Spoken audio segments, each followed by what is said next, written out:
Hello दोस्तों। तो चलिए, आपका स्वागत है हमारे इस यूट्यूब चैनल में। और आज हम आपको सिखाएंगे कैटरेक्ट का सर्जरी का स्टेप, कैसे कैटरेक्ट सर्जरी किया जाता है। कैटरेक्ट क्या होता है पहले ये मालूम होना ज़्यादा ज़रूरी है, क्योंकि जब तक आप ये नहीं समझिएगा कि कैटरेक्ट होता क्या है तब तक आप उसके सर्जरी के बारे में कैसे जानिएगा। तो सबसे पहले हम लोग समझते हैं कैटरेक्ट के बारे में। तो दोस्तों, आज के दिन में कैटरेक्ट जो है बहुत ही साधारण तरीके से ऑपरेट हो जाता है। कैटरेक्ट एक आँख में होने वाली सबसे कॉमन बीमारी है जो कि एज रिलेटेड है। एज रिलेटेड कहने का मतलब क्या सभी एज के लोगों को हो सकता है? तो नहीं, ये आम तौर पे जो बूढ़े लोग होते हैं जिनका एज 50 से ज़्यादा होता है उनमें पाया जाता है। इसमें होता क्या है कि जो गॉड गिफ्टेड लेंस है हमारे आँख में, उसमें धुंधलापन पड़ जाता है और उसे हमें रिप्लेस करना होता है एक नए लेंस से, जिसको कि इंट्रा ऑकुलर लेंस बोलते हैं।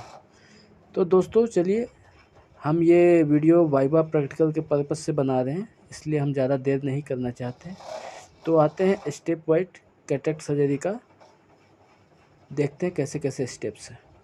तो सबसे पहले हम पेशेंट को रेडी करते हैं। पेशेंट को ओटी में ले जाने के लिए उसका प्रॉपर ड्रेस होना बहुत ज़रूरी है। तो सबसे पहले हम उसे रेडी करने के बाद ब्लॉक देते हैं। सबसे फर्स्ट पॉइंट क्या है? ब्लॉक देते हैं। ब्लॉक में क्या क्या होता है? ब्लॉक में होता है लॉक्स, एनाविन और हाइनिडेज। ये तीनों चीज़ आपको ब्लॉक में देना है। हम लोग जनरली 10 ml ब्लॉक देते हैं एक कैटरेक्ट सर्जरी के लिए।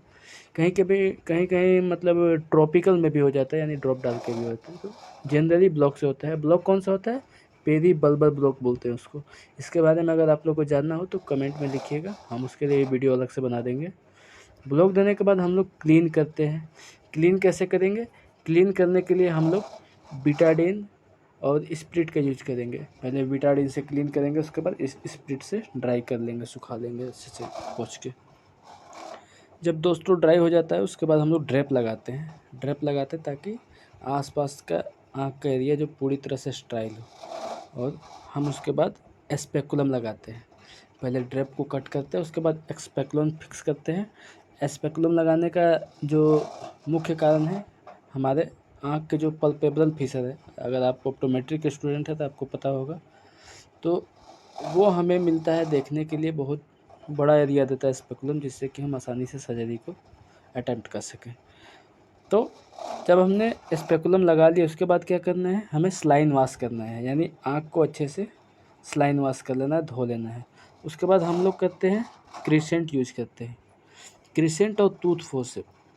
क्रिसेंट और टूथ फोर्सेप से क्या होता है? क्रिसेंट से हम लोग मेन इंसिजन बनाते हैं और टूथ फोर्सेप उसको सपोर्ट करता है पकड़ने के लिए। और उसके बाद केराटोन लेते हैं। और उसके बाद सबसे पहले केराटोन से जब बन जाता है इंसिजन, तो उसके बाद हम लोग लेते हैं फेनोकेन और एड्रेनालिन। फेनोकेन और एड्रेनालिन देने के बाद दोस्तों हम लोग एयर देते हैं। दोस्तों ये सारा चीज़ हमारा स्टाइल होता है। ऊपर हमने लिखा है आफ्टर रेडी कैटरेक्ट ट्रॉली, मतलब कि सर्जरी के लिए हम लोग ट्रॉली पहले से ही रेडी कर चुके हैं। उसके बाद हम लोग उसे ट्रॉली में से उठा उठा के देते हैं। इसके लिए अगर आप तो बोलिएगा तो हम अलग से वीडियो बना सकते हैं। एड्रेनालिन के बाद हम लोग एयर देते हैं। एयर के बाद हम लोग डाई यानी कि ट्रिपाइन ब्लू देते हैं। उसके बाद फिर हम लोग सलाइन देते हैं, विस्को देते हैं, जिससे कि हम लोग उसको अच्छे से धो सके, वॉश कर सके। उसके बाद हम लोग दोस्तों विस्को के बाद रेक्सिस नीडल देते हैं। रेक्सिस नीडल से क्या होता है? उससे हम लोग रेक्सिस बनाते हैं, एक गोला सा रेक्सिस बनता है। और उसके बाद फिर विस्को डालते हैं। उसके बाद फिर रेक्सिस फोर्सेप देते हैं डॉक्टर को, और डॉक्टर रेक्सिस फोर्सेप से उस रेक्सिस को निकाल देते हैं। ठीक है। और उसके बाद हम लोग देते हैं साइड पोर्ट। साइड पोर्ट क्यों देते हैं दोस्तों? साइड पोर्ट हमारा साइड इंसिजन के लिए काम आता है। ठीक है। उसके बाद दोस्तों देते हैं हम लोग हाइड्रो। हाइड्रो यानी नॉर्मल सलाइन देते हैं जो आँख के अंदर डालते हैं। और उसके बाद देते हैं डायलर और फेको। डायलर फेको, फेको मतलब आपका फेको इमल्सिफिकेशन का पूरा प्रोसेस हो गया। आप कहेंगे तो हम फेको के ऊपर भी वीडियो बना देंगे।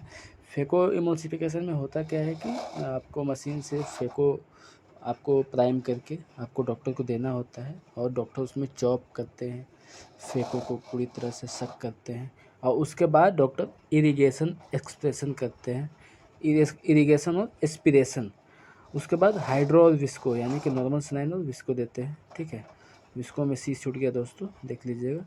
और 20वां नंबर जो है उसमें है आयल होल्डिंग फोर्सेप, आयल और कार्ट्रिज और इंजेक्टर और डायलर। ये क्या क्या है इसको मैं बता देता हूँ। आयल का मतलब इंट्राओकुलर लेंस जो हम आँख के अंदर डालने वाले हैं, और आयल होल्डिंग फोर्सेप जो उसको पकड़ने में मदद करेगा, इंसर्ट करने के लिए कार्ट्रिज में, और उसके बाद इंजेक्टर में, ठीक है।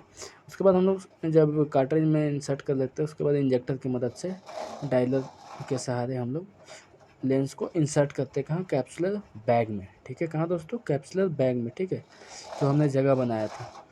और उसके बाद फिर से हम लोग इरिगेशन एक्सप्रेशन करेंगे, और उसके बाद विस्को देंगे, हाइड्रो से वाश करेंगे। और अब ये दोस्तों हमारा सर्जरी हो गया है बिल्कुल कंप्लीट। क्योंकि फेको में हम लोग जनरली सूचर नहीं करते हैं, क्योंकि बहुत ही माइक्रो इंसिजन होता है आज का एडवांस टेक्नोलॉजी में, तो हम लोग सूचर लेस सर्जरी करते हैं, ठीक है। तो उसके बाद सबसे फाइनल में हम लोग को ये ज़रूरी है कि हम लोग जब भी कोई सर्जरी करते हैं तो हम लोग एंटीबायोटिक ज़रूर देना चाहिए हम लोग को, ठीक है। तो एंटीबायोटिक में हम लोग इंट्राकैमरल और सबकॉन्च दोनों दे सकते हैं, ठीक है। इंट्राकैमरल और सबकॉन्च दोनों दे सकते हैं। कुछ लोग इंट्राकैमरल लेते हैं, कुछ लोग सबकॉन्च देते हैं, कुछ लोग दोनों देते हैं, ठीक है। वो डॉक्टर के ऊपर डिपेंड करता है। उसके बाद फिर हम लोग फाइनल बैंडेज कर देते हैं। तो दोस्तों ये एक नॉर्मल प्रोसेस है।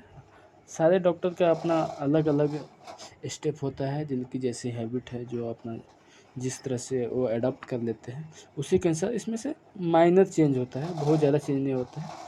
तो इसी हिसाब से आपको वाइवा प्रैक्टिकल में जब पूछेगा तो आपको बताना है। धन्यवाद दोस्तों। अगर मेरा वीडियो आपको अच्छा लगता है तो इसको लाइक कीजिए, सब्सक्राइब कीजिए, और आप अगर किसी और भी टॉपिक पे वीडियो बनाना चाहते हैं तो कृपया कमेंट में लिखिए। और अगर आप लोग साथ हैं तो हम इसी तरह से आगे भी वीडियो कंटिन्यू करेंगे बनाते हुए। Thank you.